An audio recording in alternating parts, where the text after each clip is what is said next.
Okay, so on the show today, I want to start out with a thought experiment. Wherever you are, I want you to get comfortable and close your eyes. Unless you're driving. But everyone else, get comfortable and close your eyes. Is everyone comfy? Good.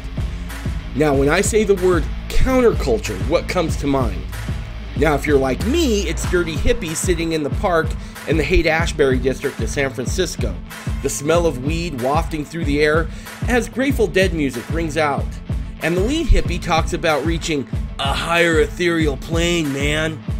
Well, we're not going to talk about that today. But we are going to talk about the term counterculture.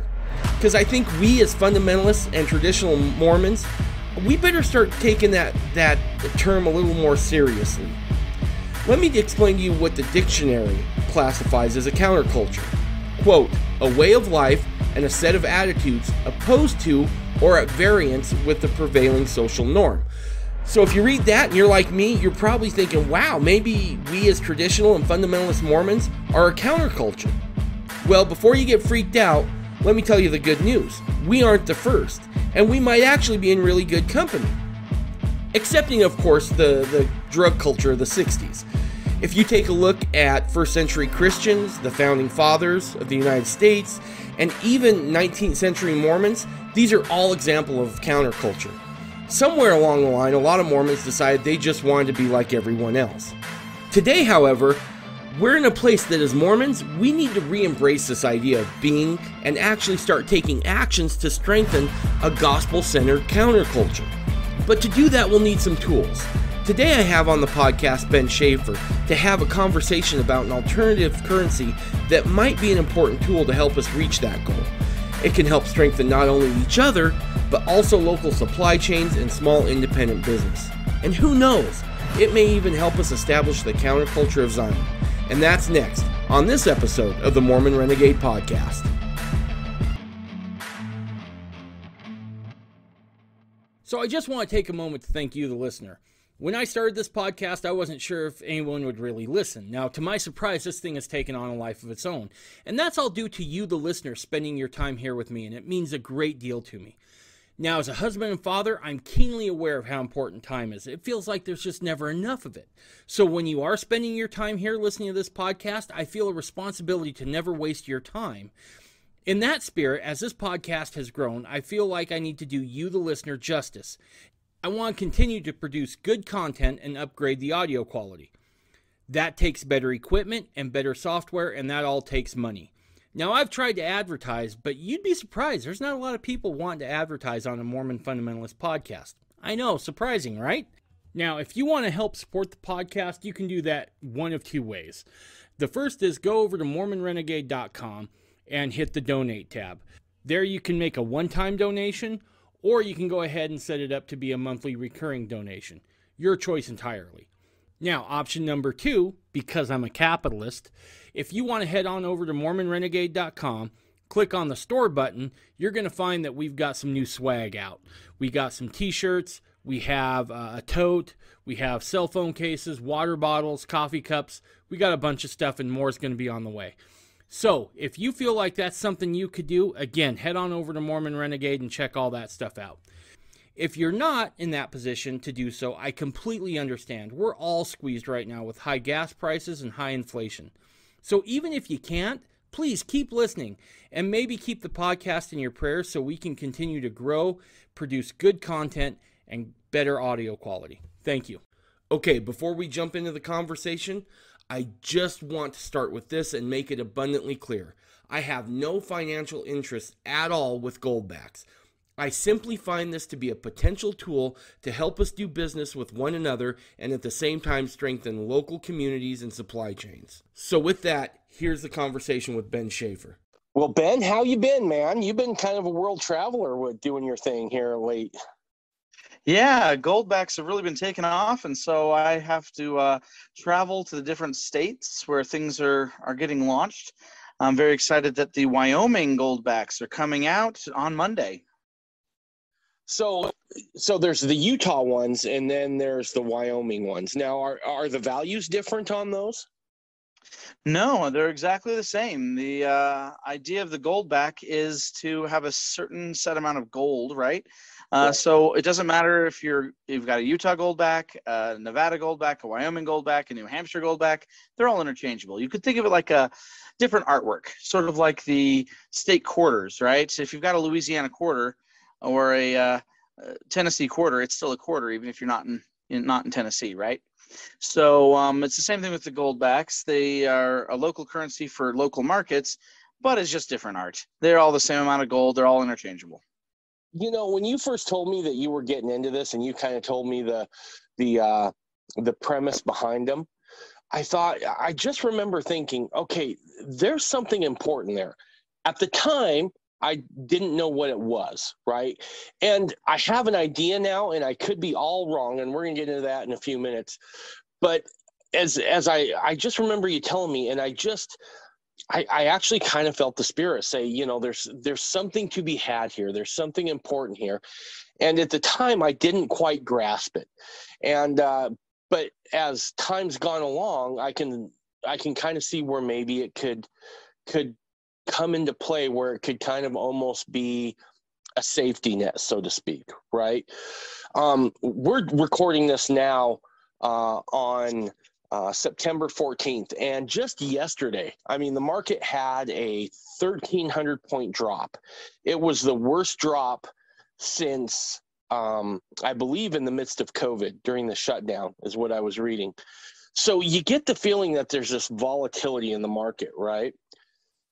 Right. And I've had Kelsey Williams on, and we've talked a little bit about gold, but we haven't really talked about maybe some of the ways you can buy gold, right?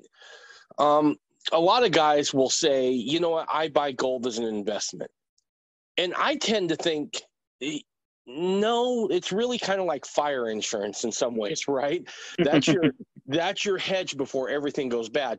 What I like about gold's backs is that it takes it from fire insurance and then brings it down to something that can be used in everyday transactions. Is that right?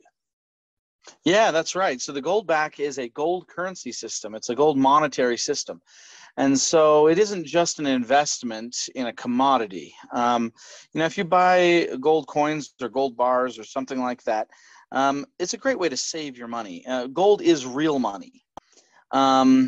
But it's not very usable as money. So if something's going to function as a monetary system, it needs to be able to retain its value, and that's what gold does. But it also really needs to be something you can actually have that's divisible or interchangeable, so that you can find the right price. That's what called using it as a measure of value. Gold hasn't always been a great measure of value, because how much gold is, say, a haircut worth, or a sandwich, or a dozen eggs? It's really hard to measure those things in gold, because the amount of gold that they would be worth is very, very small. One gold coin in today's market, especially with the premiums, it's going to still be around $2,000. And if you can't measure anything smaller than $2,000 worth, it makes it really hard to actually just use it.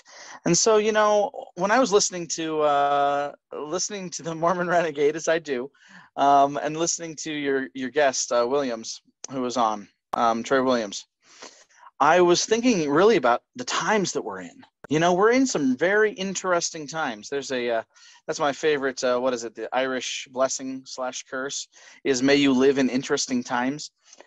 I tell you, we live in interesting times right now. And we've got these stock market crashes. We've got all these volatilities going on. And so much of the market is just completely divorced from reality. It's really hard to know what's something really worth. Your house is worth something.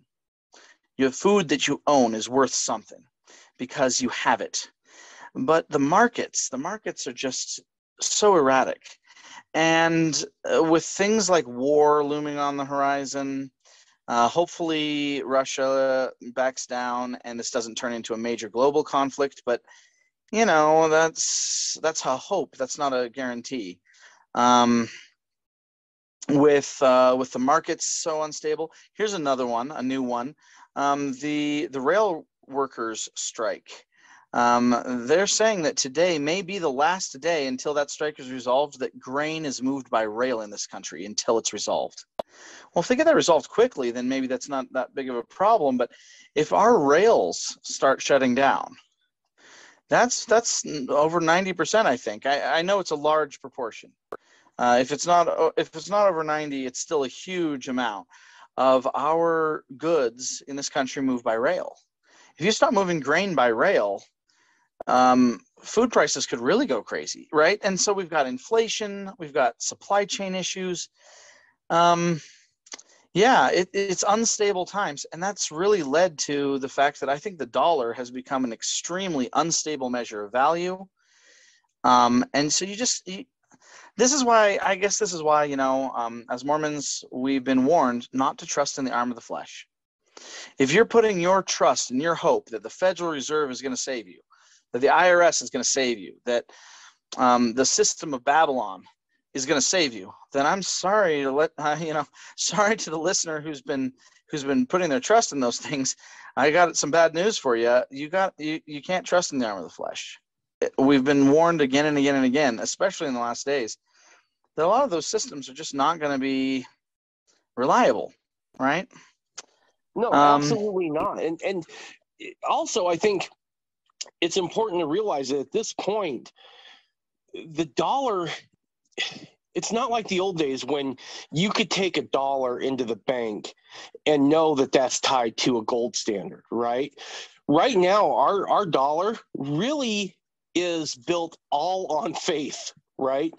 The second somebody questions that faith, right?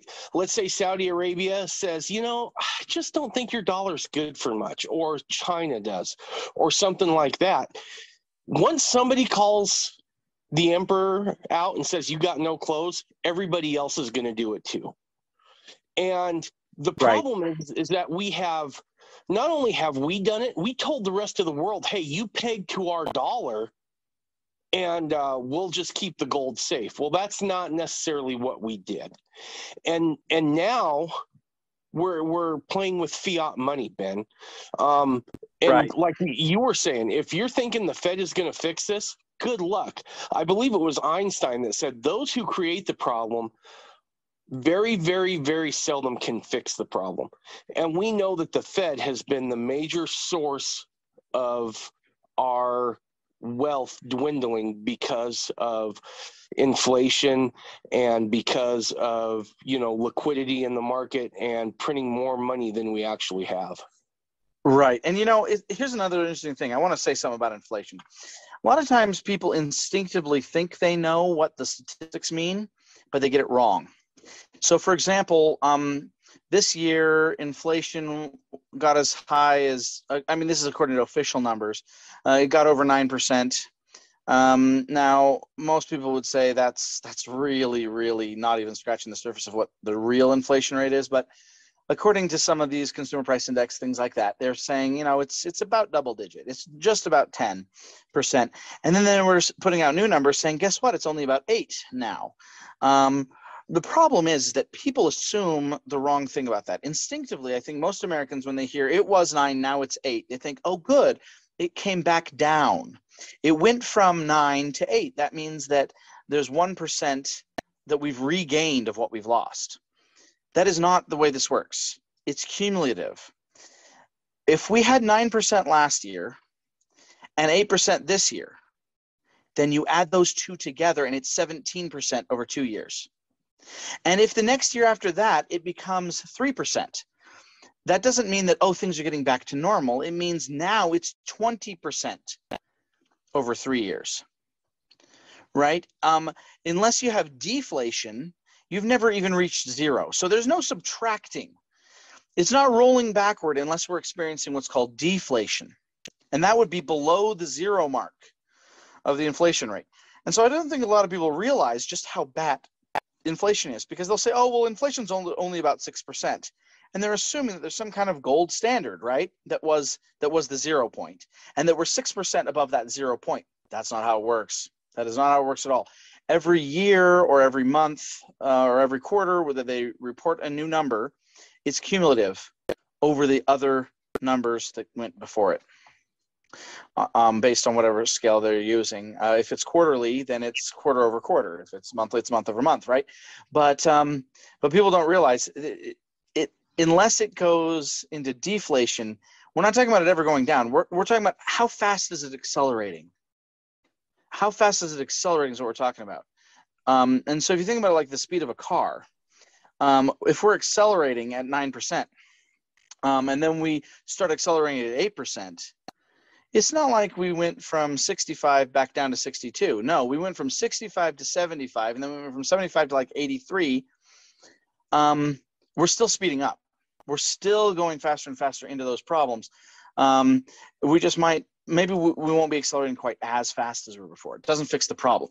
And the problem, of course, like you mentioned earlier, what's the fiat currency? A fiat currency, right, is something with nothing to back it up, just an order or a fiat, which literally just means an edict or a decree.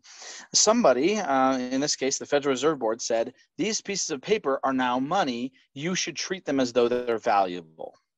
And we obeyed that order and said, okay, we will now play along with this set of rules, with this game. We're going to pretend that these pieces of paper now represent value. But that doesn't mean that it's objectively true. It's just a kind of a system that we're all playing along with. But the moment someone says, I'm not playing your game anymore, I'm doing something else, then it isn't worth anything, because it's only worth it if you're subscribing to it, essentially, if you're choosing to use it. I find it hilarious that they ridicule people of religion and spirituality as silly because they just put their faith into something they can't see. And these are the same people that are willing right? to say, oh, no, our dollar, we're totally good for it. Don't sweat it, right? The other thing I want to touch on in inflation too, Ben, is that a lot of times when those numbers come down, not only do they fail to tell you that, hey, this is on top of what you already had, but they play with the numbers, right? So oh, sure. They'll like take out food sometimes. They'll be like, well, that's an outlier. Well, last time I checked, eating isn't necessarily an outlier activity, right? That's something that's ubiquitous. We all have to do that. And so those numbers are, as you said, first off, they don't tell you what they really mean. And then two, we're not even getting the real numbers. Right. Because anything that's really been the place that hurts the most acute crisis in inflation is going to be the thing they're not going to include in the number because it's the outlier, right? So it's like, oh, well, everything's fine except the people who are dying. But we're not going to talk about those people because they're outliers. They're the exception. And it's like, actually, I think that's probably the most important part of the number for most people is, where is the pain the greatest?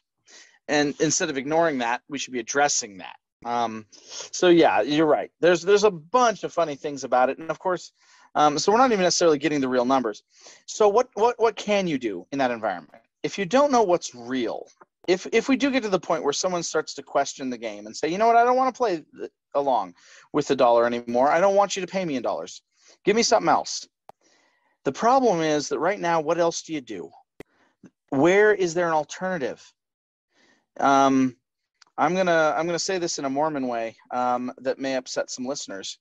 I remember a general conference talk. I'm trying to remember who gave it. I want to say it was Oaks, but it might have been Holland. He said, "Where else will you go? If you have a testimony that Joseph Smith was a prophet, if you've read the Book of Mormon and you have a testimony of it, where else will you go?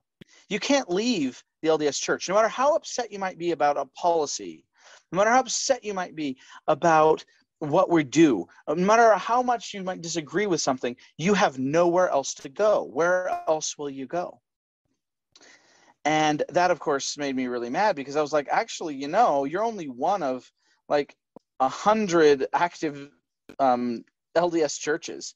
You don't have a monopoly on the truth here. Made me mad because it was dismissive, I guess, of those of us that are Mormon fundamentalists. But it's the same situation we have with the dollar right now. If you think, okay, I'm tired of being manipulated, I'm tired of being double or triple taxed on the same money, I am tired of the instability, I don't like the inflation. The Federal Reserve is saying the same thing to everybody right now. Well, where else will you go? What else are you going to do? If you don't accept dollars, you have no alternative. So you're either going to play our game and do it our way and let us do whatever we want, or you're not going to have anything. Right?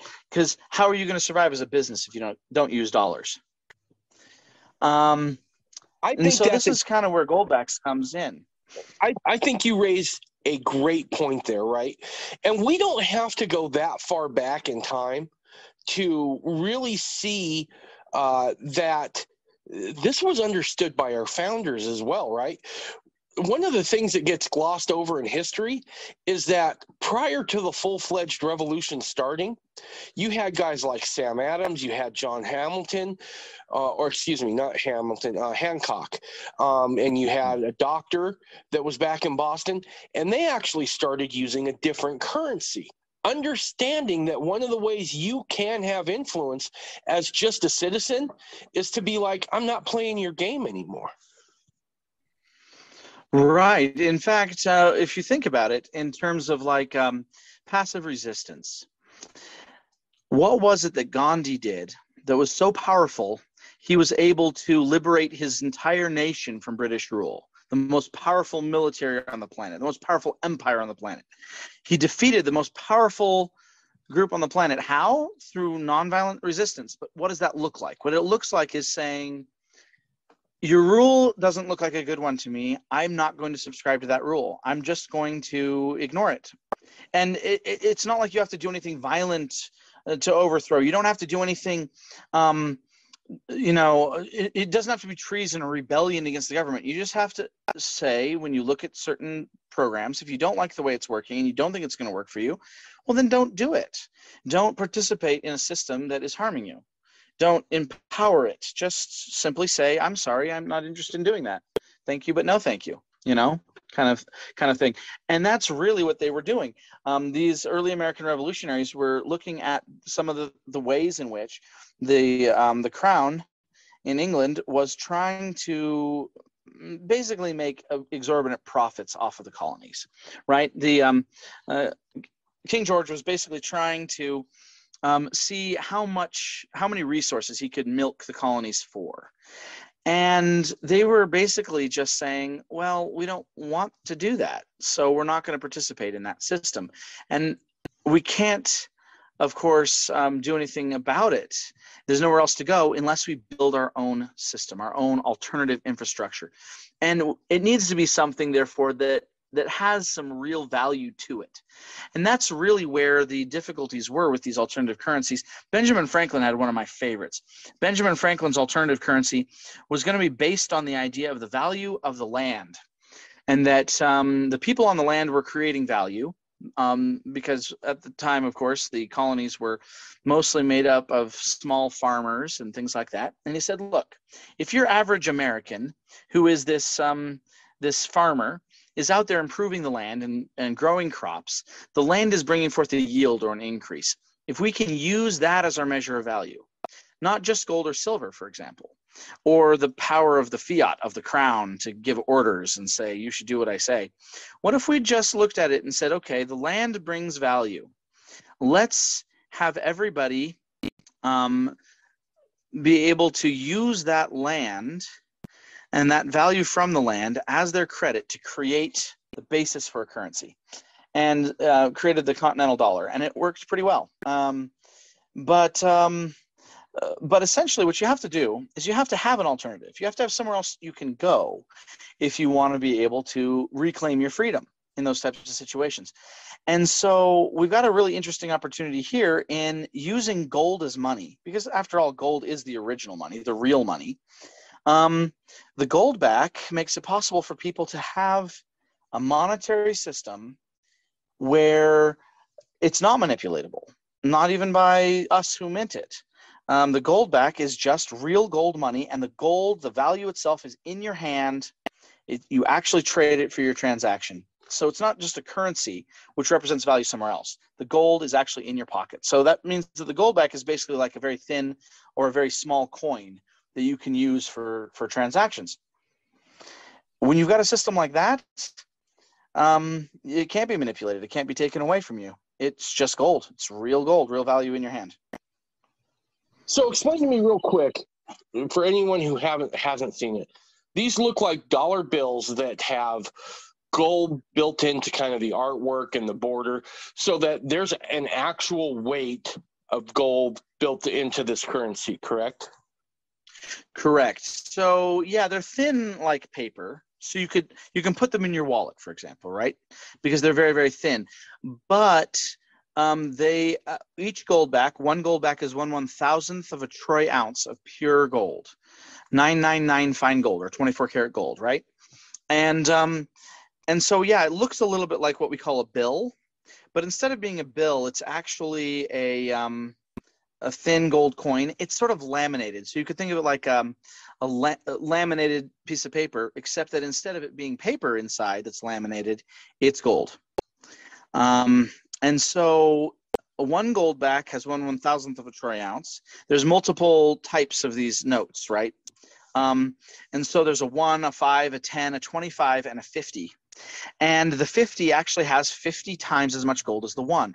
And when you hold one in your hand, if you go out and get one for yourself, if you go out and buy a set or a handful of them, you can actually feel that weight difference. The 50 is 50 times heavier in the gold. It's the same amount of plastic, I suppose, but it's 50 times more gold. And you can just feel that thickness and weight, and the flexibility difference in your hand is dramatic. You can tell.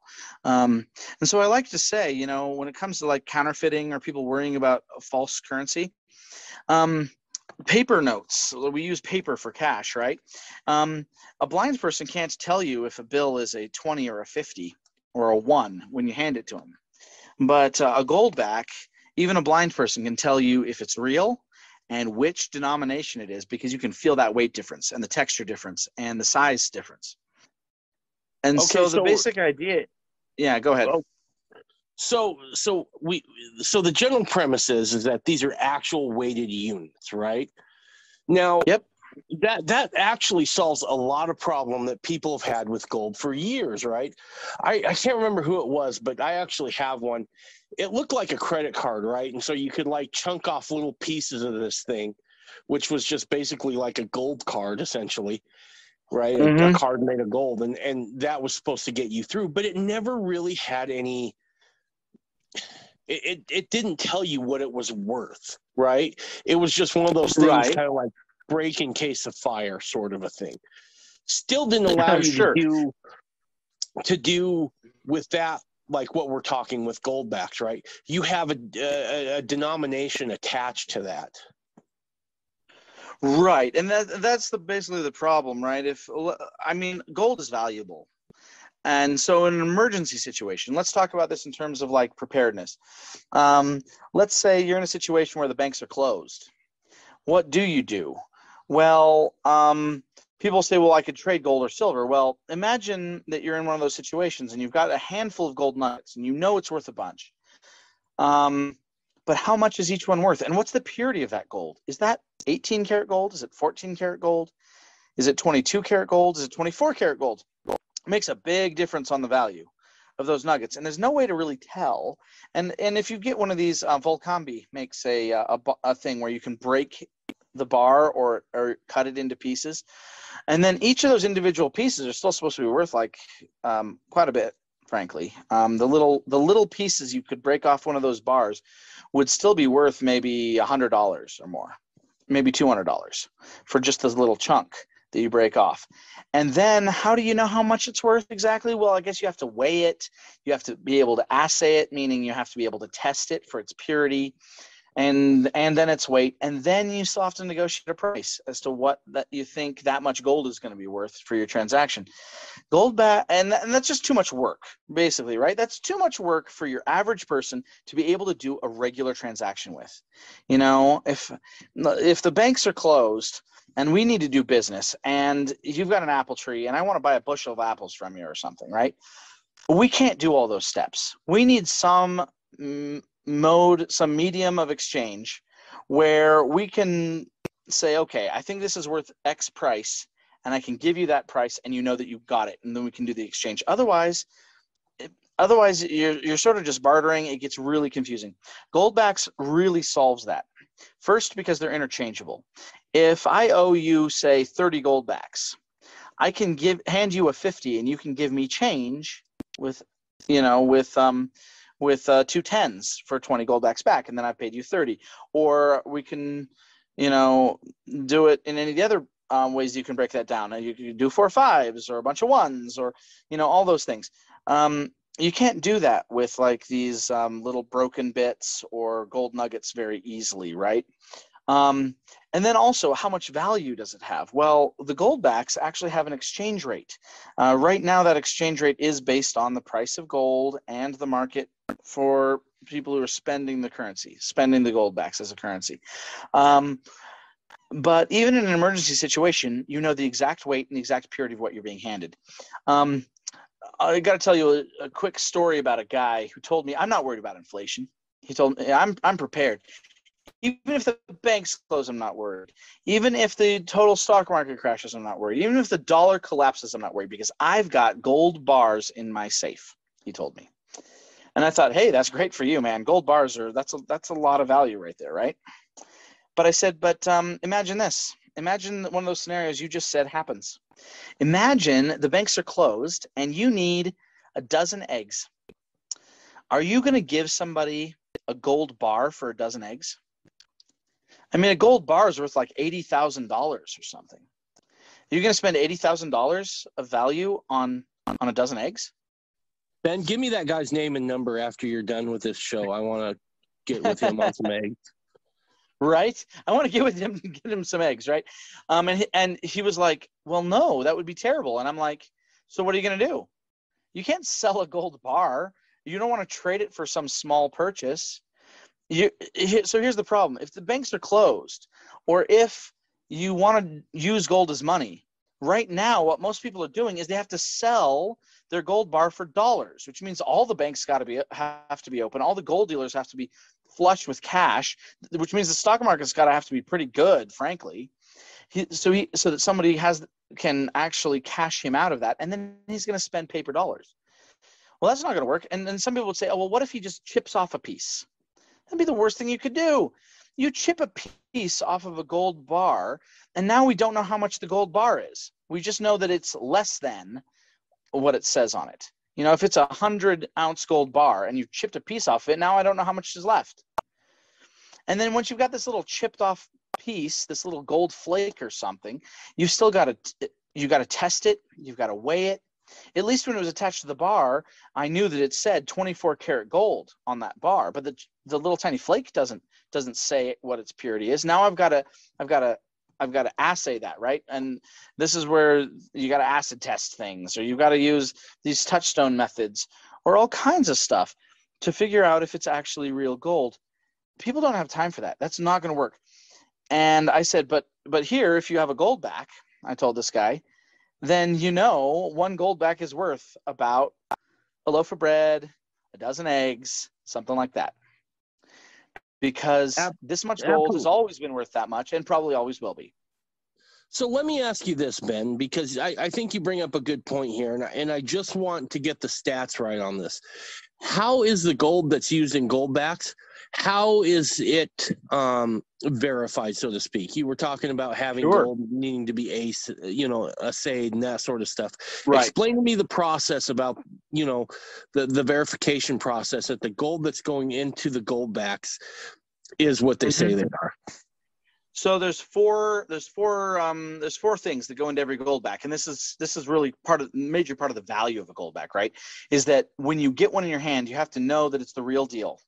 And the nice thing is they really can't be counterfeited. So once you hold a goldback in your hand, you'll see it has security features on it, and those security features at this point, we do not believe that there's anyone with the technology to make a fake. Okay, so but how do you know the real goldback is really what it claims to be? Well, there's four things. First, it's a very exacting process we use to create the goldback. Instead of it being minted by like being stamped out like gold foil or gold leaf or even a gold coin that's stamped to its weight, it's not those are all subtractive processes, it's called, in manufacturing, right? All of those, you start with a bunch of gold and then you cut it down to the value. The gold back is actually done the opposite way. It's an additive process. It's sort of like 3D printing. The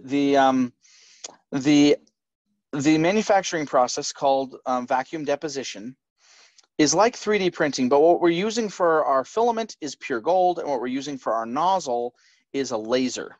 And so this laser essentially picks up gold atoms inside this vacuum chamber, so there's no other atoms in there, only gold atoms.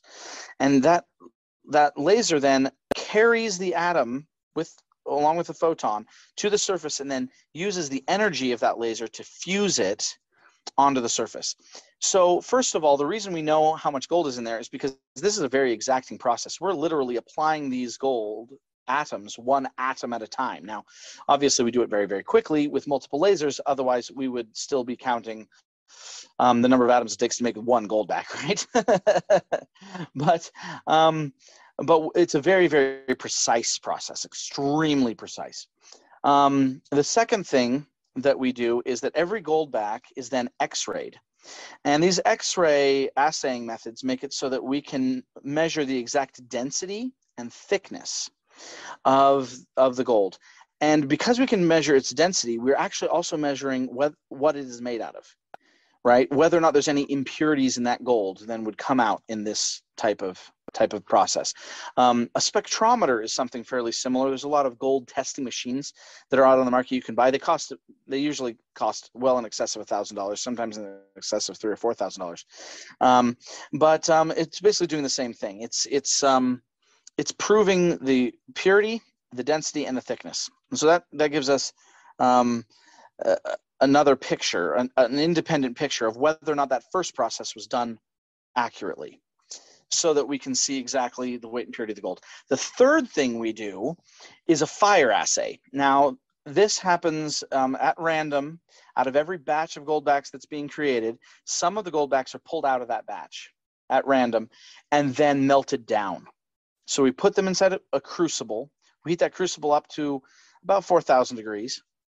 At that temperature, not only is gold a liquid, but the polymer that we're using, that's basically like the lamination I was talking about, that's on the outside of the gold back, and the inks that we use for the artwork and things like that, those all vaporize, turn into vapor at less than 2,000 degrees, most of them quite a bit less than 2,000 degrees. And then the gold at 2,000 or 3,000 degrees is a complete liquid. And then we cool it back off again, and we end up with this little tiny BB of pure gold. We then take that BB of pure gold and do the same things with it. We X-ray it and use the spectrometer, and we weigh it. And then when we weigh that little ball of gold, it has to weigh more than what was promised in those gold backs. That way we know a third way that it is actually, and in general, it is slightly in excess of what is promised. So one gold back is 1/1000th of an ounce. It's usually 2% or so more, because our target is to be at about 2% more. Now, if the assays come back and say it's only 1% more than what was promised, we're still more than was promised. So we'll still send those out, right? But the idea is it can't be too much more. It can't be more than, say, 4 or 5% more than what we promised. Otherwise, that's our entire profit margin, and we'd be giving away money in order to make the gold backs. So if it ever comes back more than that, then we'll melt them down again to be sure that we aren't overdoing it. But basically, that destroys the individual gold backs we do it with. But what does it do? It confirms the other two methods. And the fourth way and final way that you're getting what you're getting with the gold back is we don't just do that ourselves in-house. We do that ourselves in-house all the time, but that's not it. That's not all. The fourth way is we actually hire independent third-party auditors to do all of it all over again. They melt them down, they use the spectrometers and the X-rays, and they verify the purity. And so after it's gone through all of that, and multiple different third parties. All the major bullion houses. You can buy goldbacks from almost any major bullion dealer at this point. All of them have double checked and are confident that the gold is really there. So once it's in that form, once it's inside the goldback, you basically have it in a form where you have proof of authenticity of exactly what this gold is worth. Otherwise, if you're trading bits of gold chains or gold nuggets, you can't really be sure what you're getting. Honestly, sadly, counterfeiting is rampant even amongst gold coins. So even if someone brings you a gold coin that says the United States of America, and you think this is from the U.S. Mint, this is a U.S. minted gold coin, I'm sorry, there's tons of fakes out there. Where people will put a cheap metal on the inside, like a washer or something like that. You can usually find those cheaper counterfeit fakes by just putting a magnet on it, and it's like, oh, this is magnetic. This isn't real. But some of the really, really good fakes actually will have tungsten on the inside and gold on the outside. And honestly, about the only way you can prove that those are real or not is to melt them down. And that means that even a gold coin, you can't necessarily trust it. I'm sorry to say, but you just can't.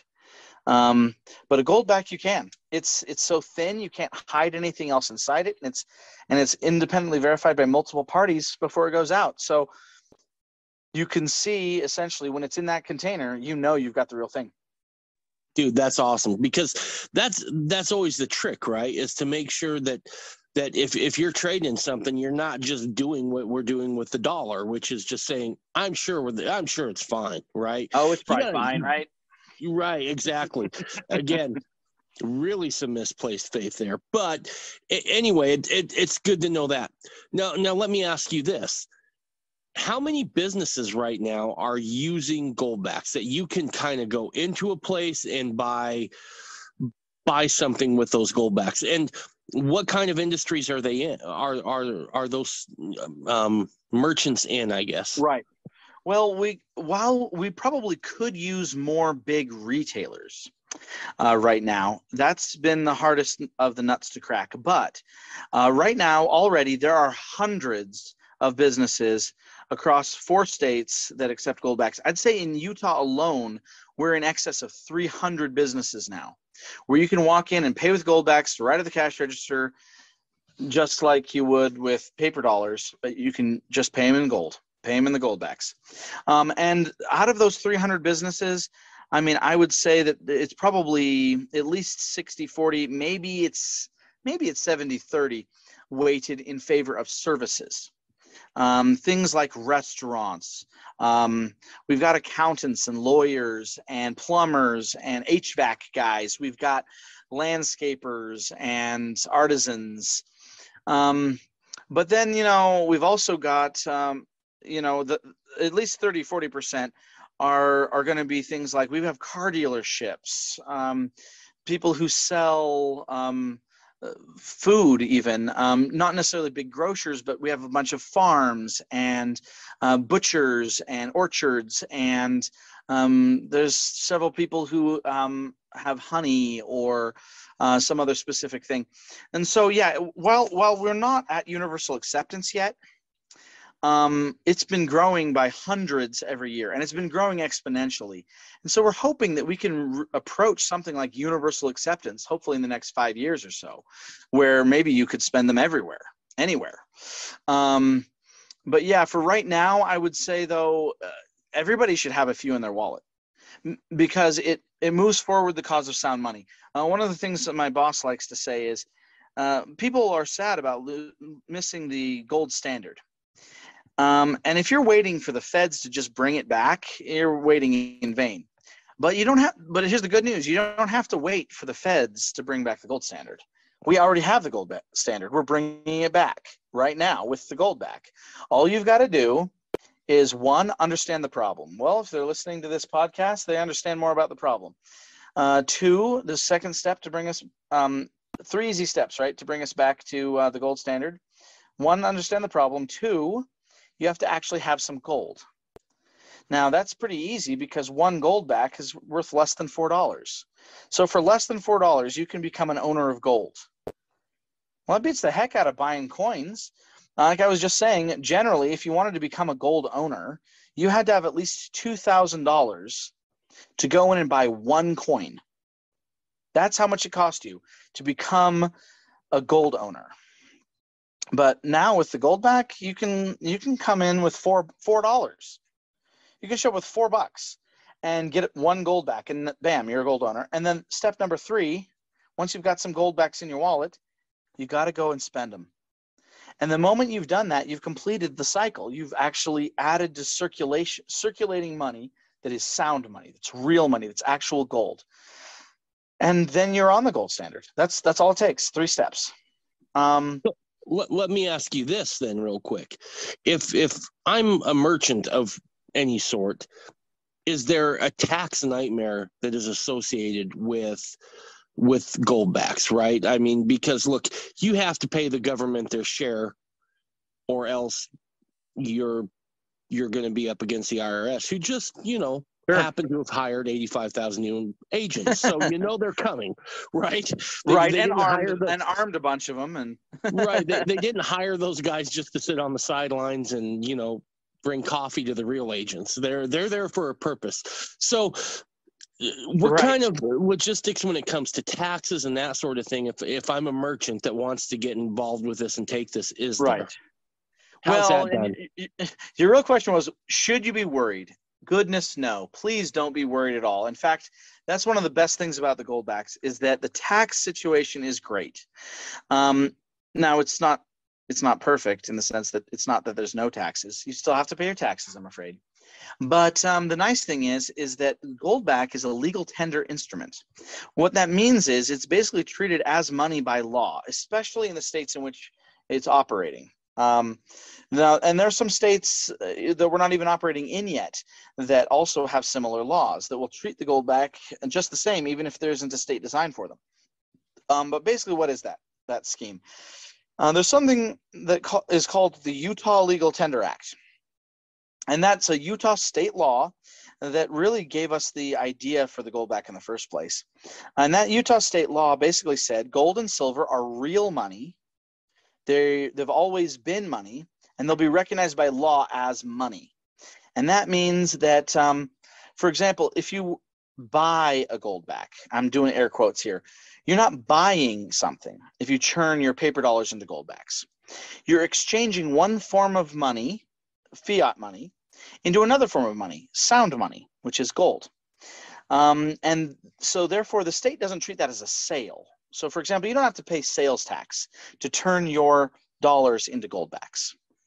And when you accept goldbacks, you don't have to do any special pain in the butt tax things.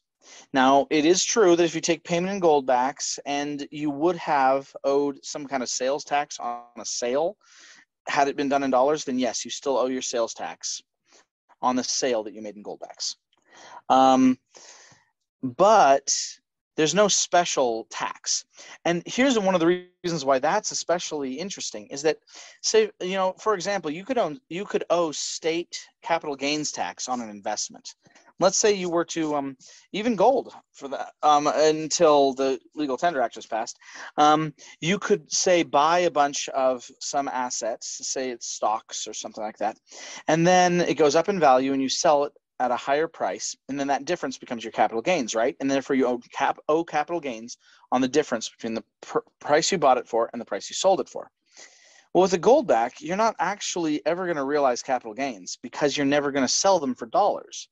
Let's say you have $10,000, you're worried about inflation right now, you want to opt out of that. So you turn your $10,000 of paper money into $10,000 of gold money in goldbacks. Well, now you don't have to worry about inflation, generally, because gold, maybe not instantly, but eventually generally keeps up with inflation. And then you just spend your goldbacks instead of spending your paper dollars. Well, you still never realized a gain, right? You've never realized a gain unless you sell it for dollars at a higher price than what you bought it for. Well, you never have to do that again. You can just opt out, in which case you won't actually owe any taxes. I think the IRS would agree with that assessment. You only owe taxes when you have a gain. And then on top of that, the state of Utah will not charge any special taxes. Now, the state of Wyoming has probably the best, and that's why I'm so excited about the Wyoming Goldback coming out next week, is that Wyoming's law actually says no taxes will be charged on gold or silver at all. There should be no taxation whatsoever, essentially. And there's an argument to be made that gives it even greater protections than the U.S. dollar has, if you use the Wyoming Goldback in Wyoming. But yeah, so it's not that hard. And honestly, people think, I run into business owners sometimes. They say, well, why should I sign up to do Goldbacks? It sounds like it's going to be a real pain in the butt. I've got to worry about exchange rates or accounting. It sounds hard. And the good news is it's really not that hard. The Goldbacks can be accounted for in the same way that you account for coupons. They can be accounted for in the same way you account for a gift certificate. They can be accounted for the same way you'd account for cash. You might have to keep them in a separate envelope and say, this is my Goldback cash account versus my dollar cash account. But if you keep any simple ledger system, you're going to be fine. And, it's perfectly legal to use them. They're actually legal tender. Frankly, I think that, most people assume that means that everyone has to take them. I do think it technically means, in a very loose sense, that everyone should accept them as payment. But, we're getting closer and closer to a digital economy and a digital currency system. There's already a bunch of places that don't take cash. This doesn't affect us Mormons nearly so much, but I was still surprised to see the news. Starbucks is going cashless. They're no longer going to accept payment in cash. And they can do that. Even though cash is legal tender, they can still choose how they want to take payment. So, I worry a little bit. I kind of envision a future where there's some kind of central bank digital currency, or everybody goes to using digital transactions. And the danger with that is it's so manipulatable. It's so controllable. Even if everything digital was set up by a perfect saint, an absolute, philosopher king who never wanted to do anyone harm, who was the most benevolent being imaginable with their powers. What do you do about the fact that they're not going to be in power forever?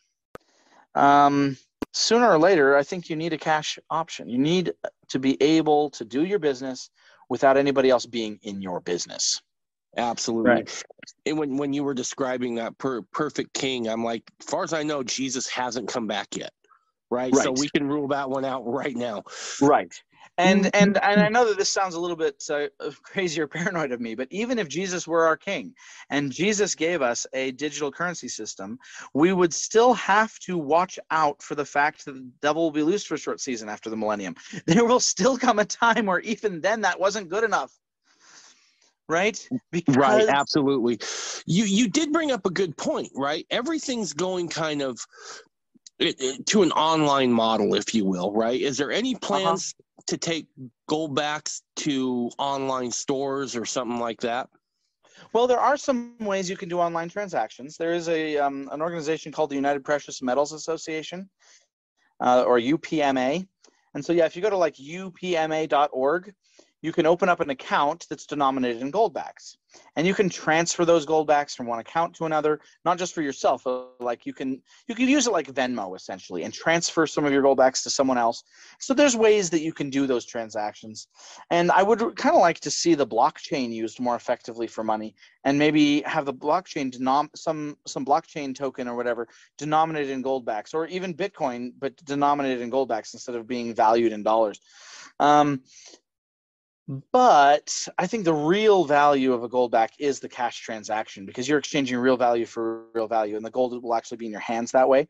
But no, there are some solutions out there already, and I think that some of those solutions will be improved on with time to be able to do digital transactions in Goldbacks. Say you have an online business, you can actually be part of the Goldback network and have an online-only business where people pay you in Goldbacks digitally through like the UPMA type system. But yeah, I think the real value comes into the fact that if there's no electricity, you can still trade a Goldback. If there's no bank, you can still trade a Goldback. If there's a digital currency, you can still trade a Goldback. because it's just value in hand. So that's where I think the strength of the project lies. Absolutely. Absolutely. So now, Ben, this is the part where I talked about early on, and you can jump in here if you think I'm heading down maybe, I don't know, on the wrong track, so to speak. But I told you at the beginning here of our conversation that when you first told me about it, I had this feeling like, okay, there's something there. I don't know what it is, but there's something there. And it hit me one day as I was just watching at work. Because of my position, I can kind of watch how money comes in and out, right? And it's all just ones and zeros essentially, right? Comes in, it goes out, meets payroll, all those things. And I thought, how do we ever, as a people, spit ourselves out of this system? And I just mulled on it, and that's probably part of my problem is I tend to get too analytical and I tend to go down some rabbit holes at times. But my thought is that if we as a people, and I'm not just talking about one group of fundamentalists or two independents, I'm talking about us as fundamentalists or mainstream LDS folks who are more traditional. There's got to be a point at which we kind of come out of Babylon, right? Where we say, enough's enough. Let's spit ourselves out of the system. And I think the Goldback could play a huge issue in that, right? There are, if there's one thing I know about fundamentalists, as I've become better acquainted with them all, it's that we tend to be a people who are diverse in what it is we do really well. Right? Some folks are really good in agriculture. Others are good at building, but we're kind of splintered. We're fractured in a lot of ways. Yeah. And one of the ways I thought we could start to spit ourselves out of the system is by doing business together with a different currency. Is that something that's possible with Goldback? Oh, absolutely. Absolutely. In fact, it's not a Mormon fundamentalist project, so to speak. And it's not even a Mormon project, the Goldback. It's much bigger than that. But I've found that anybody who has a sense of wanting to think about things in a higher way, a higher law, seems to really love the Goldbacks.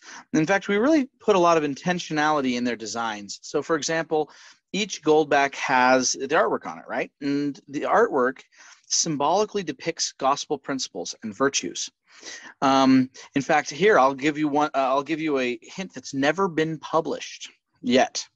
If you look at the 10 Goldback, there's clouds in the sky, and if you look at it sideways, so you turn the 10 on its side, you'll notice that the outline of the clouds creates an image of the Salt Lake Temple. So there's like hidden pictures, there's hidden meanings. And then each one of them has a more obvious message too. In Latin is written the name of a virtue. So for example, the Utah series, the one has prudence as the one. And what is that? It symbolically depicts her virtues. So prudence has symbolic things like she holds a mirror for self-reflection. And so there's all these symbolic things in it. They're supposed to teach good principles. And I think that really when it comes down to it, if you want to be able to, hang on to your liberties, hang on to your freedom, if you want to be able to have a system that isn't going to be controlled or manipulated or taken away from you, you have to have an alternative infrastructure. You have to have your own market, your own systems. Otherwise, you're just dependent upon whatever the globalists are doing, right? Because that's the only way you're going to get your food or something. Absolutely. I find there's a word that was used a lot in the 60s and 70s that I think could apply to Mormons of all stripes really well. And that word's counterculture, right? We tend to think the word counterculture, and we instantly go to Haight-Ashbury with some hippies sitting in the park smoking some, smoking a joint and playing the drums, right? Right. But realistically, even the founders had set up kind of a counterculture before before things kind of went off the rails and we Sure. went into revolution. And so I think we're in a place now, Ben, and again, correct me if I'm wrong. I think we have to start thinking of ourselves as more of a counterculture, right? And that means that we're going to have to start adopting not just social norms and our own vernacular, which we already have, but we're going to have to start maybe looking at trying to do business with each other, right? Get out of the world and start. We need to build local supply chains. We need to do business with other good, God-fearing, freedom-loving people. If we're going to, and that's the only way that we can really support each other. And there's nothing wrong with that being economic, right? It's a good thing for us to support each other's businesses. Let's build these networks. And that's really what, that's exactly what Goldback's all about. We're building local community networks of local supply chains, so that, small businesses can actually prosper.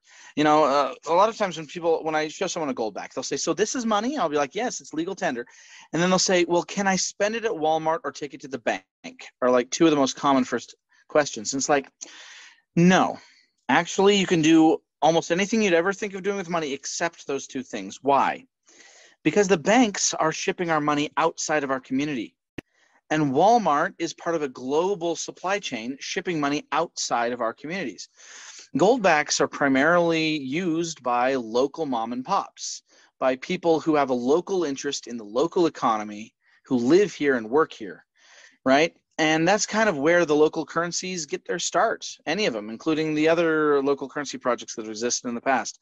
And that's really part of the point, is to strengthen the people that you know and make that local economy vibrant.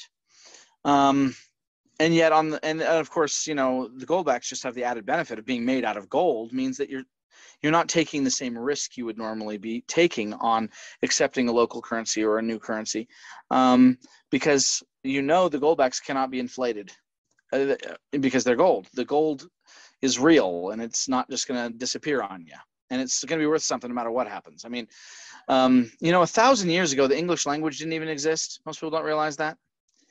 The English language didn't exist 1,000 years ago, not in the present form. But you know what did exist? Gold is money. 1,000 years before that, people were speaking Latin, and gold was money. And 1,000 years before that, and 1,000 years before that, and 1,000 years before that, all the way back to the beginnings of civilization in Mesopotamia and ancient Egypt, people were trading gold. Gold was still money. And I bet you in 1,000 years, gold will still be money. Absolutely. And I think so that can give you a confidence, right? There's a history there. It's reliable. Absolutely. I think you bring up a really good point about the supply chain, right? It wasn't more than a couple years ago where you couldn't find anything on the shelves right before and during COVID, right? Sure. Part of that problem was, and we're still experiencing that today, right? It was just a couple months ago that you couldn't get baby formula. Right. And why is that? That's because we have built. I kind of talked with Kelsey Williams about this off air, but I think we have built an economic Tower of Babel. Right. And what we're seeing now is that it's too big and it's coming down. And we saw that in earnest during COVID. Right. We saw that in earnest after COVID, that if we're that massive, it's really hard to get the goods that we need.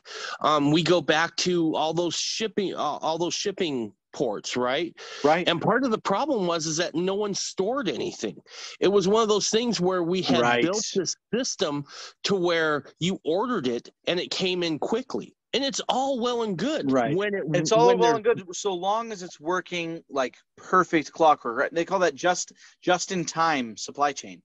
Exactly. And it's all well and good unless there's a black swan event, right? Unless there's a pandemic, unless there's war. In which case, or unless there's a rail workers strike, like there is right now. Right. Absolutely. And so let's just take COVID, for example. They didn't shut Walmart down. They didn't shut big grocers down. They went after the little guy to shut them down, Why was that? Well, that was because there was no alternative, right? Right. And that's They why the big guys like Jeff Bezos and Amazon and Walmart and all those guys got super, super rich in 2021, because all their competition was gone. You had to depend on their big global supply chain because they'd wiped out so many local supply chains. Right, and everybody was, while the goldback was around, it wasn't around like we're starting to see it now. Well, and right? it's still small. In fact, let me give you an idea of scale here. In 2019, the goldback was launched. There was probably only like $100,000 worth of it in circulation at first. 2020, of course, now we're already talking pandemic, right? Goldback still grew anyway, exponentially. And we got to the point where by 2021, we were doing hundreds of thousands of dollars a month, up to $1 million a month in sales of goldbacks, or I should say, not necessarily sales, right? But people exchanging that many more dollars into the goldback system. We have been in the place now for 6-7 months now, 8 months, where we have been doing well in excess of $1 million, sometimes as much as $4 million in 1 month of new goldbacks going into circulation. And we've gone from one state, just Utah, to 4 states now, where it's not only is it legal tender by state law, but and therefore we have those tax advantages, but we actually have business networks in those states starting to function. So yeah, it's like a snowball, right? It's very small at first, but it's getting bigger exponentially. And so right now, where we're doing millions and millions of dollars every month, you know what? We're still actually a pretty small snowball. There's probably only about $20 million worth of goldbacks in circulation. Maybe a little bit more than that now. Maybe as much as 30 million, but it depends on the calculations. Anyway, that's my estimate. But you know what? Even $30 million is a very small part of the overall U.S. economy, right? That's not enough money to circulate all the transactions in yet. But again, if we keep growing at the same rate, we can double that in a year, and then we'll double what we doubled in another year. And so it really is starting to take off. But because we can't print our currency out of thin air, we have to make it out of gold.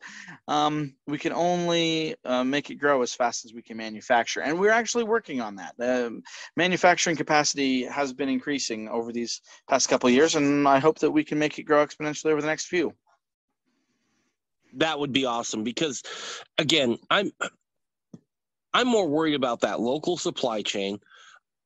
My angle on this is local supply chain and doing business with like-minded people, because that's really all we got, right?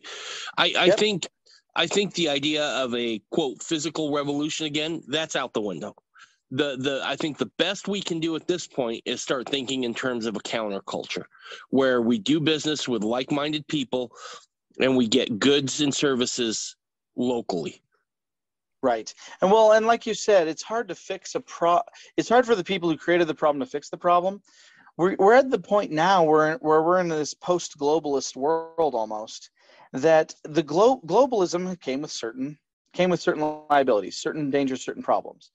Globalism isn't going to get us out of those problems. What we need is stronger communities, strong local communities. And the global system can continue to function. I hope it does in many ways when it comes to having a global supply chain. I like being able to have bananas in the grocery store, even though they don't grow here in Utah, things like that. But it's got to go beyond that. We've got to have strong and robust local economies.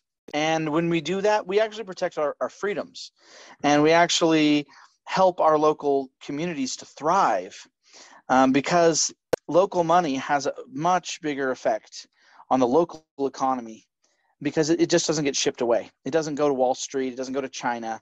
That local value stays local. Absolutely. And staying local gives...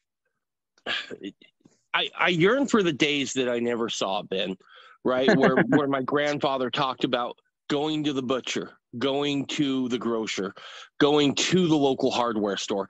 I hate going to Home Depot, right? I just hate it. Well, Or Walmart. here's the good news. Since you and I both live in Utah County, Ace Hardware takes goldbacks. So don't go to Home Depot, go to Ace. And pay in goldbacks. Absolutely. Perfect. Okay, so now let's talk about folks who have heard this. They're like, yeah, that's my jam. That's what I want to get to. How do they get a hold of you, or what's the process to get set up in goldbacks? So I'm going to send you some links so that you guys can find them. The most obvious one, of course, is goldback.com. Lots of info there. But, you can buy goldbacks from any major gold seller anywhere in the world, including online. So there's lots of ways you can get them. If you want to get some additional services, you should probably join the United Precious Metals Association. There's a bunch of benefits to that if you want to be able to do things like digital transactions, right? But yeah, there's a lot of ways you can get involved. And even just on goldback.com, if you've got a business, you can sign up that business. And it says, how'd you hear about us? You write the Mormon Renegade, right, in that line. And then tell us about your business. See if you can't become part of the business network. And then, of course, we can support those businesses with things like currency exchange. So that, for example, if they are worried about some bill and they want to turn some of their goldbacks into dollars, we will do that as a service for those businesses. And so that they don't ever face any liquidity issues from it. We can also help them with best practices on accounting and all kinds of stuff. So yeah, those are some good ways to get involved. You go to any of your local gold dealers and ask them for goldbacks. Buy goldbacks from them. That helps strengthen the whole network too. And so really, I think that the good news is that I want to point something to you. I want to say to everybody, hey, here's this radical action you can take that's going to change the world. The good news is you don't actually have to take some radical action. All you've got to do is do what you're already doing, which is spending money and adding value to your community by doing whatever you do. The only difference is start doing it in goldbacks instead of dollars. Stop voting. They say you vote with your wallet or you vote with your feet. What you participate in is what you're endorsing. If you want to endorse goldbacks, you've got to vote with your wallet and just get some goldbacks in your wallet and spend them and accept them at your businesses. And then it grows, right? And so the nice thing is you don't actually have to change your habits really much at all. You just have to start spending sound money instead of spending fiat money. And it builds the whole project. And really, I do think, you're talking about the long term. How do we get out of Babylon? What's Zion going to look like? And how do we get from point A to point B? How do we get from being the servants of Babylon to being a millennial world? Well, it's not all at once, and it's not going to be handed to us on a silver platter. We don't get given Zion. We have to build Zion. And we're not just going to be sanctified and be handed Zion on a silver platter. We will become sanctified by working towards Zion, right? And so part of that is just being more honest, having more accountability in our systems, having more real money in the way we do our business already. Well, it keeps everyone more honest, frankly. It makes everything more honest and firm. So yeah, that's all you really need to do. Is just start trying to use these instead. And it will eventually, I believe, overtake, because there are so many advantages to using the goldbacks that sooner or later people are going to say, why would I want dollars? In fact, I think that now, Ben. So yeah, next time someone's going to pay you on a job, tell them, it'd be nice if you pay me in goldbacks. I wish I had that sort of say. On any of those links you're going to send me, does it give a list of businesses that are already taking goldbacks? So if people are like, you know what? Yeah, I want goldbacks, and I want to make sure I'm only doing business with people who do business in goldbacks. Yep, and there is on goldback.com. There is a list and there's a map, and it's searchable, or you can just do it alphabetically, or you can do it bunch of different ways to organize that list in order to look through it and find what you're looking for, find what you want to buy. We're not quite there in my opinion. But we are actually starting to see the light at the end of this tunnel, where we might get to the point where you don't need dollars and you could just do all your business in goldbacks. We don't yet have enough of a diversity of providers of every good and every service you could want that you could do that yet. But we're getting darn close. We're already at the point where I probably spend, I don't know, I probably spend half the money I spend in goldbacks, something like that. That's crazy to think it's come that far that fast, right? Right. I mean, right, and it's just growing so fast that I think that we may get to the point where you know, you just use goldbacks. You don't need anything else. And that'll be a great day if we can get there. Absolutely, that would be, because again, it just seems like it's built for that local community, that local supply chain, and if we can get there, I think not only will we feel better about doing it that way, I think we'll be healthier communities, right? And that's one thing I think we're all striving for. I think we've missed what real capitalism is about, right? I had a good friend whose dad was a rabbi, and he used to say, if you don't start your business every day with a prayer, you're not really a capitalist. He's like, capitalism is given to service, right? You're providing a good or service for exchange. And in some ways, I feel like we've really lost that with the big box stores, with buying from overseas. We've just missed the point. And I think that's part of what is happening now, is that everything seems just a little hollow. And this seems like just one more way where we can kind of help to restore something that's real back to the system. Yeah, it gives it a personal touch. You know, when you're dealing with Amazon, you and Jeff Bezos aren't making friends. You're not serving each other. You're just getting something in exchange for something else. And even money's become so gamified. You know, it's on our phones. It's on our bank accounts. It's in these little plastic cards we carry around. It's hard to even comprehend anymore in the simplistic way that we need to exchange things of real value for other things of real value with people, right? And that has to mean something to those people, because money isn't just numbers.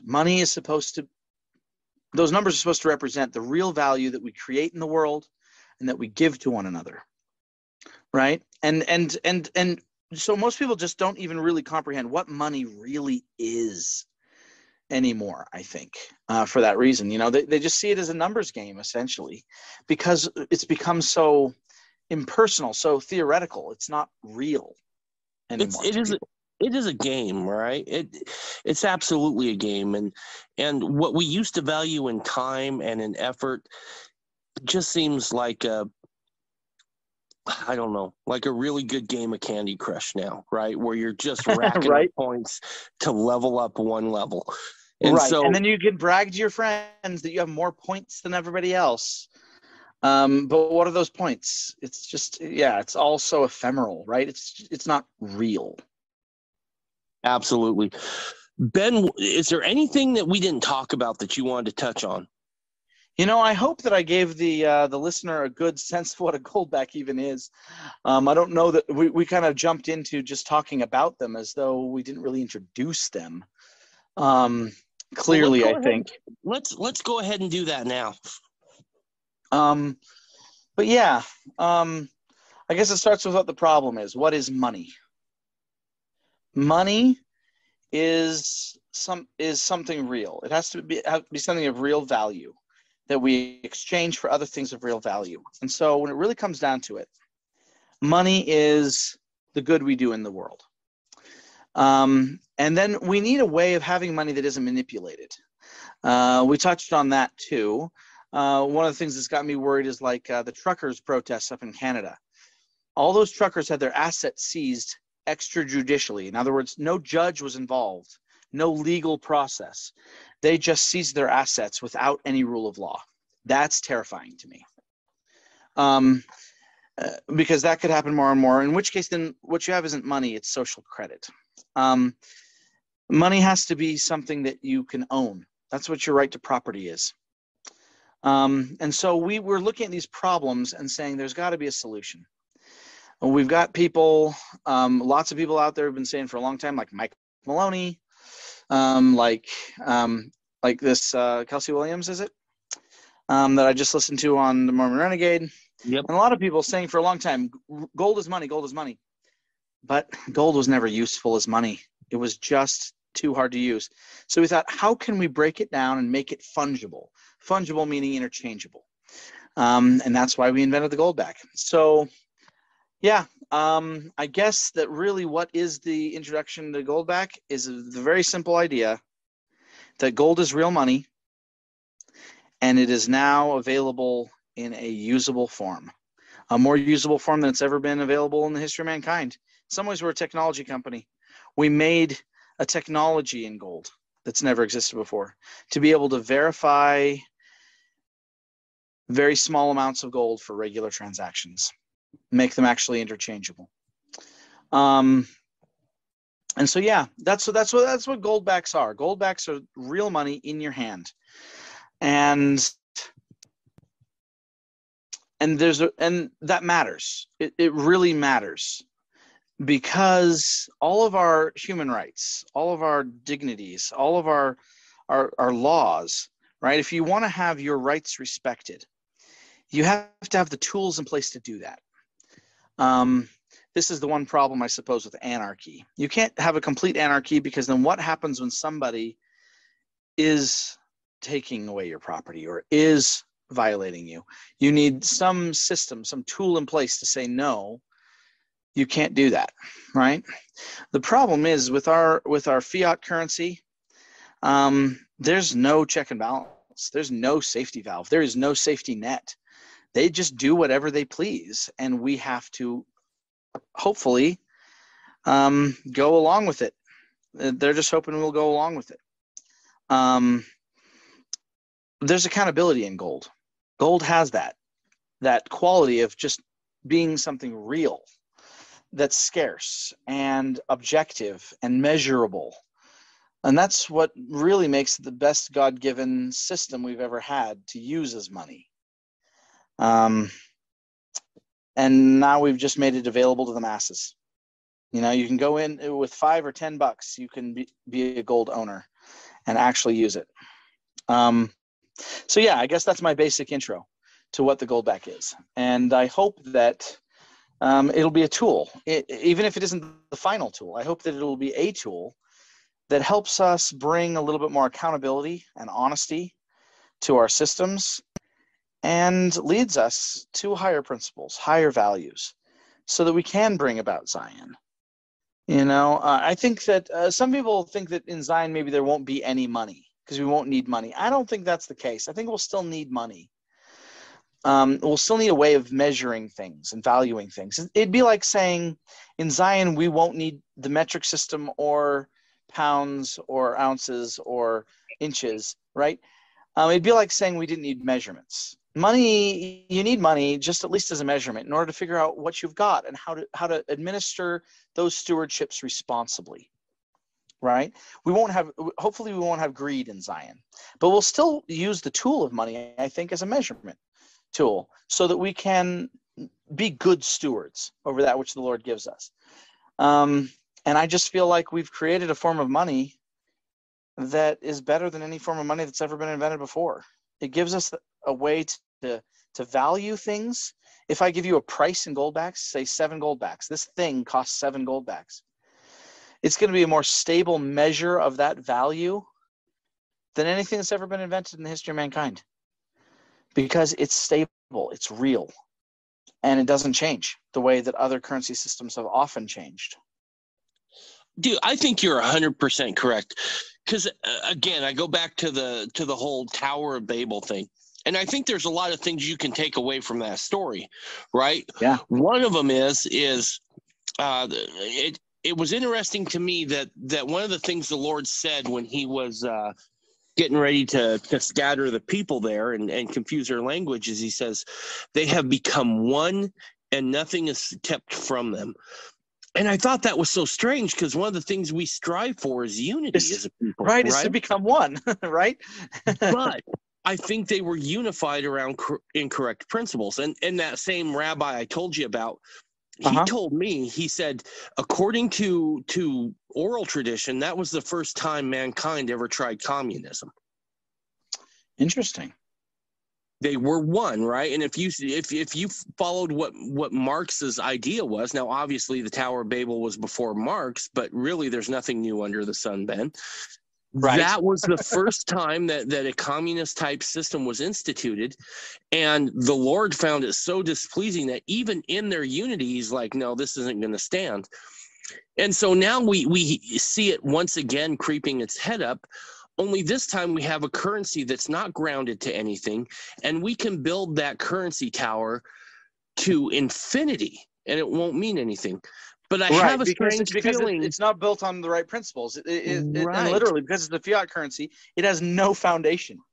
Right? Absolutely. The dollar is not based on anything. It's a floating building in the air, like what Nephi and Lehi saw in the vision, right? When they saw that the world was like a great and spacious building with no foundation floating in the air. And see, I always thought that was City Creek. What our economy is. Right. I always thought that was City Creek, but I guess I'm wrong. Anyway. Nice. Anyway. I think we've just built this system that is just so tall now that it's going to come down, right?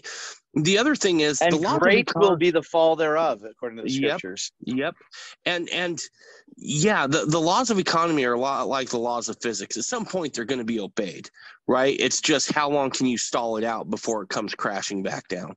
And I think if we don't diversify a little bit, and that's the other thing, right? We all feel it, especially, traditional LDS folks or Mormon fundamentalists. We know something wicked this way comes with the economy, and we have some time yet. I'm not sure how much, but why not start getting diversified and start building those networks now? Exactly. And besides, all we're really talking about doing is growing more of our own food, supporting each other a little bit better, and having something of real value against any hard times that may come. And it doesn't necessarily take the actual apocalypse of John. It doesn't necessarily have to take a collapse of the dollar system to start doing something better when you can, right?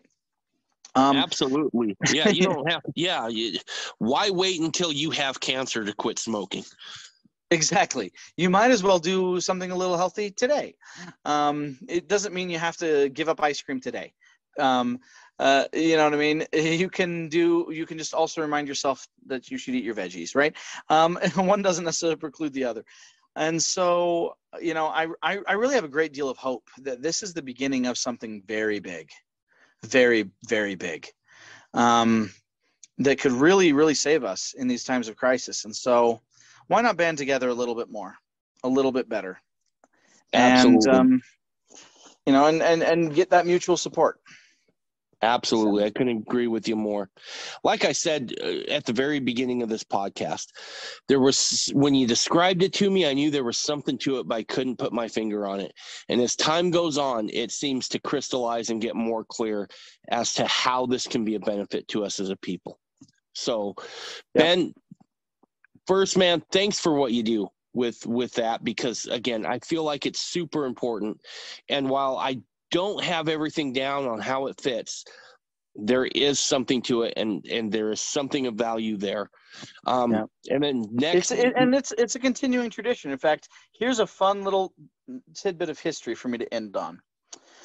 In the earliest days of Deseret, the Deseret Assay House, I think they called it, essentially the earliest form of money in Deseret, when they were trying to establish the United Order out here in the desert. And before the United States government was even really on the horizon completely, as far as having any jurisdiction over what was essentially, I believe, the sovereign nation of Deseret, de facto, even if it wasn't internationally recognized as such, was that they decided they needed to put together some money. And so they created what's now known as the Mormon gold coins. And on those Mormon gold coins, they put the inscription, "Holiness to the Lord." And eventually, later on, they even put the inscription "Holiness to the Lord" in the Deseret alphabet on those coins, with a lion, for the strong lion of the tribe of Judah, which is usually interpreted as meaning the Christ. And so those old coins are part of an important tradition. Well, goldbacks are kind of a revival or a continuation of that tradition of Mormon gold. And if you look at the 50 Utah goldback, you will see that there's a lion and a lamb at Liberty's feet, for the lion shall lay down with the lamb, right?